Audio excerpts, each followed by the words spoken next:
Hello friends, RSS teaching centre में आपका स्वागत है।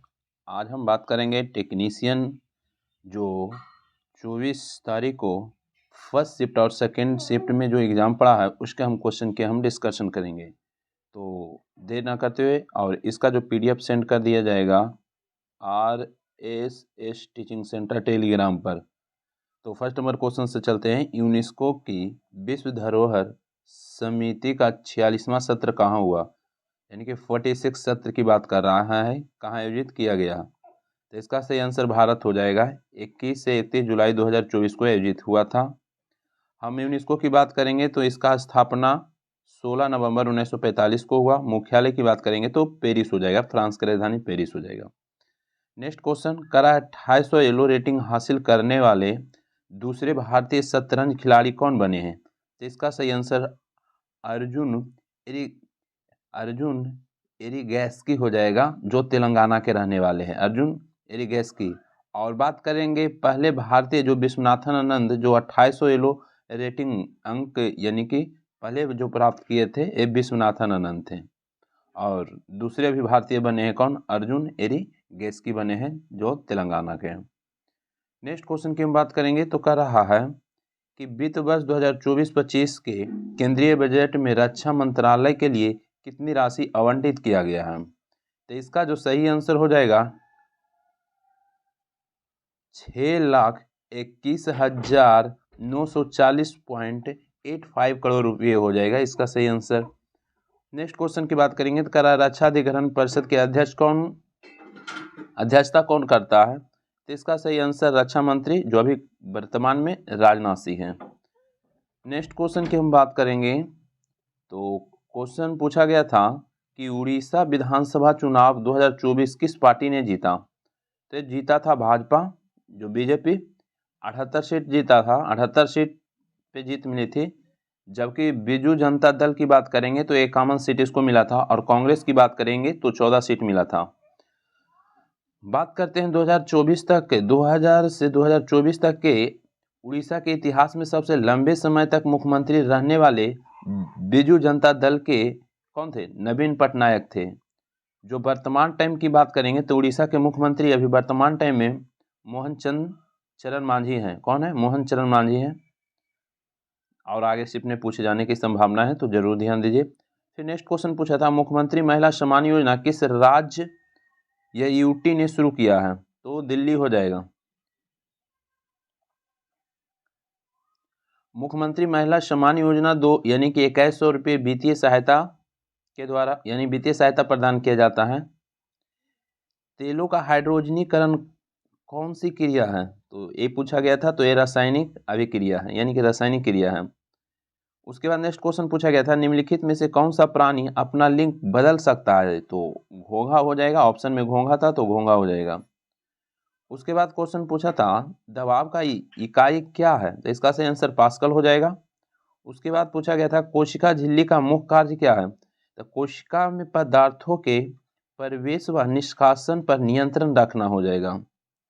उसके बाद क्वेश्चन पूछा था तारों का टिमटिमाना किसके कारण होता है? तो इसका सही आंसर तारों के प्रकाश के वायुमंडलीय अपवर्तन हो जाएगा। उसके बाद हम बात कर लेते हैं तो पूछा था कि ऐच्छिक पेशियां कौन सी होती है? तो ऐच्छिक पेशिया का मतलब होता है जो अपनी इच्छा के अनुसार उसको चेंज कर यानी कि बदल सकते हैं। जिससे में हाथ की मांसपेशियां अपनी इच्छा के अनुसार उठा सकते हैं, चाहे कुछ भी कर सकते हैं। ऐच्छिक मांसपेशी के अंतर्गत आ जाएगा। उसके बाद बात करेंगे मिश्रण का बनना और यौगिक का बनना कैसा परिवर्तन है? तो इसका सही आंसर मिश्रण का बनना भौतिक परिवर्तन है, जबकि यौगिक का बनना रासायनिक परिवर्तन हो जाएगा। उसके बाद हम बात कर लेते हैं कराए क्वेश्चन में कि गर्मी में हमें सूती कपड़े क्यों पहने जाते हैं? ये भी क्वेश्चन पूछा गया था। तो उसके बाद क्वेश्चन पूछा गया था यानी कि पाइरूवेट में कितनी कार्बन होते हैं? तो 3 कार्बन होता है, ये भी पूछा गया था। उसके बाद कर रहा है प्रिज्म में यानी कि प्रिज्म में मुख्य रूप से कौन सी क्रिया होती है? तो वर्ण विक्षेपण क्रिया होती है। क्या? वर्ण विक्षेपण होती है। उसके बाद बात करेंगे कर रहा है कि स्वतंत्र रूप से गिरने वाली वस्तु में वेग, त्वरण और चाल किस प्रकार रहेगा? तो त्वरण एक समान और यानी कि निरंतर होता है। वेग समय के साथ बढ़ता है। चाल वेग के यानी कि परिमाण होता है जो समय के साथ बढ़ता है। ये जरूर ध्यान दीजिएगा। उसके बाद क्वेश्चन पूछा गया था जी का मान पूछा गया था। 6.67 इंटू 10 के पावर -11 न्यूटन मीटर स्क्वायर पर केजी स्क्वायर पूछा गया था। उसके बाद पीएच मान का इस्तेमाल किस लिए किया जाता है? तो किसी घोल की अम्लता या क्षारीयता मापने के लिए किया जाता है। पीएच मान 0 से 14 तक मापा जाता है। 7 से कम रहने पर अम्लीय होता है, 7 से अधिक रहने पर क्षारीय होता है और 7 रहने पर उदासीन होता है। करा है स्पर्म का निर्माण कब होता है? तो शुक्राणु का उत्पादन शरीर के समान तापमान से 2 से 4 डिग्री सेल्सियस कम तापमान पर होता है। यानी कि जैसे में मनुष्य का टेम्परेचर 37 डिग्री सेंटीग्रेड है, तो इससे 2 या 4 डिग्री कम ही टेम्परेचर पर शुक्राणु का निर्माण होता है। अगर एक चतुर्भुज का परिमाप इतना दिया हुआ था और इसका विकर्ण 70 मीटर दिया हुआ था, तो उसका क्षेत्रफल पूछ रहा था, एक क्वेश्चन आया था। फिर 25 और 36 का मध्यमानुपाती पूछा था। मध्यमानुपाती का सूत्र जानते हैं, √a ए इसको मानेंगे, इसको भी मानेंगे। तो 25 गुने 25 √ करिएगा तो 25 गुने 36 बाहर निकालिएगा 25, तब 5 का स्क्वायर है, 36 6 का है, तो हम निकाल के मल्टीप्लाई कर लीजिए, 6 × 25 इसका आंसर हो जाएगा। उसके बाद प्रथम 10 प्राकृतिक संख्याओं का औसत पूछा था। तो 10 प्राकृतिक संख्या गिनती के संख्या को प्राकृतिक संख्या कहते हैं। 1 से 10 तक ऐड कीजिएगा और 10 से औसत पूछा है, 10 से भागा दे दीजिएगा तो औसत निकल जाएगा। उसके बाद पूछा था पहली 5 अभाज्य संख्या का योग। तो अभाज्य संख्या 2 से स्टार्ट होता है, 2 हो जाएगा, 3 हो जाएगा, 5 7 11 ऐड कीजिएगा तो 28 हो जाएगा। योगे पूछा था, 28 हो जाएगा। उसके बाद क्वेश्चन पूछा था कि ए बी से 15% अधिक है तो बी ए से कितना परसेंट कम है, सिंपल क्वेश्चन है। उसके बाद पूछा था 800 से 4800 रुपये में खरीदता है और उसे परिवहन में 800 रुपया खर्चा करता है। उसके बाद प्रति सेब पर 10% का लाभ कमाना है। 10% था कि 10 रुपया था, 10 रुपया का लाभ कमाना है, तो कर रहा है कमाना है, तो प्रत्येक सेब का बिक्री क्या होगा, इस तरीका का क्वेश्चन पूछा गया था। अब हम बात कर लेते हैं सेकेंड शिफ्ट में जो क्वेश्चन पूछा गया था। कह रहा है पेरिस ओलंपिक 2024 में अवनी लेखरा ने किस खेल में स्वर्ण पदक जीता था? तो निशानेबाजी में जीता था। उसके बाद गोल्डन मैन पर्यावरण 2024 किसे दिया गया? तो आलोक यानी कि शुक्ला को दिया गया था। उसके बाद अपराजिता महिला एवं बाल अपराधी कानून संशोधन विधेयक 2024 किस राज्य में पारित किया गया? तो ये पश्चिम बंगाल में किया गया था। उसके बाद बात करेंगे पेरिस 2024 पैरा ओलंपिक तीरंदाजी में भारत पहले स्वर्ण पदक विजेता कौन है? तो पहले कौन स्वर्ण पदक विजेता था तीरंदाजी में? तो हरविंदर सिंह हो जाएंगे। उसके बाद पेरिस 2024 ओलंपिक शूटिंग प्रतियोगिता में पुरुषों के 50 मीटर राइफल पोजीशन फाइनल में कांस्य पदक किसने जीता? तो ये स्वप्निल कुशाले हो जाएगा, ये जीता था। उसके बाद बात करेंगे करा जनधन योजना के कितने वर्ष पूरे हुए हैं? तो ये 10 वर्ष पूरा हुआ, एक भी क्वेश्चन सेकंड शिफ्ट में पूछा गया था। उसके बाद करा है कि वर्ल्ड पैरा एथलेटिक चैंपियनशिप में महिलाओं के 400 मीटर 20 रेस में विश्व रिकॉर्ड के साथ स्वर्ण पदक किसने जीता? तो इसका सही आंसर दीप्ति जिमनजी हो जाएगा। उसके बाद 2014 द इलेक्शन यानी कि डॉट चेंज इंडिया पुस्तक के लेखक पूछा था, कौन था? तो राजदीप सरदेसाई हो जाएगा।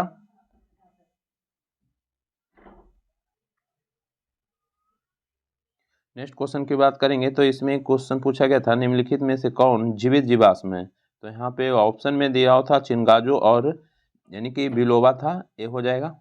उसके बाद न्यूटन गति के प्रथम नियम को क्या कहा जाता है? तो जड़त्व का नियम कहा जाता है, ये भी क्वेश्चन पूछा गया था। उसके बाद बात कर लेते हैं क्वेश्चन में करा है 1 वाट का उपकरण 1 घंटे में कितनी बिजली का उपयोग कर सकता था? तो 3600 जूल ऊर्जा यूज करेगा।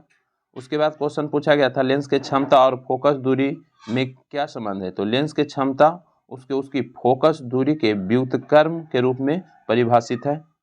उसके बाद बात करेंगे प्रतिक्रियाशील और गैर प्रतिक्रियाशील यानी कि प्रतिक्रियाशील धातु में कौन सी है?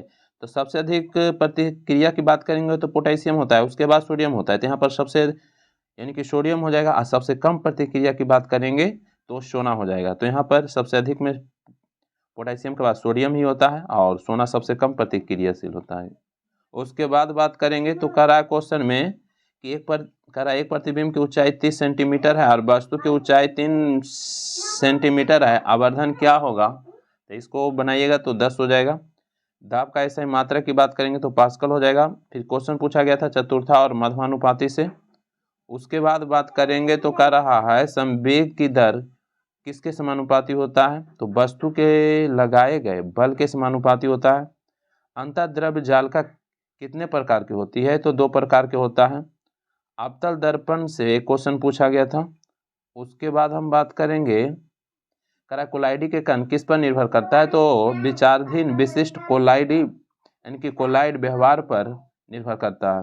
फिर क्वेश्चन पूछा था कि थॉमसन का परमाणु मॉडल क्या है? तो इस मॉडल का नाम तारबुज मॉडल इसलिए रखा गया क्योंकि इस मॉडल में परमाणु का धनावेश या तारबुज के समान माना गया है।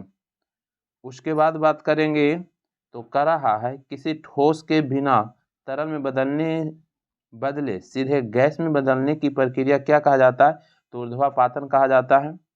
फिर कह रहा है कि मानव प्रजनन तंत्र के कौन सा भाग होता है? तो पुरुष की बात करेंगे ना तो लिंग हो जाएगा, वृषणकोश हो जाएगा, प्रोटेस्ट हो ये जाएगा, और शुक्राशय हो जाएगा इत्यादि।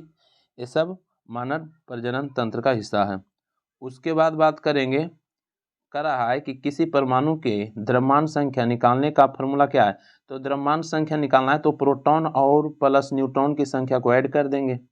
उसके बाद कह रहा है ऐच्छिक क्रियाएं क्या है? तो दिल का धड़कना अनैच्छिक क्रिया कर रहा है, अपनी इच्छा के अनुसार आप नहीं रोक सकते हैं तो अनैच्छिक उसी को कहते हैं।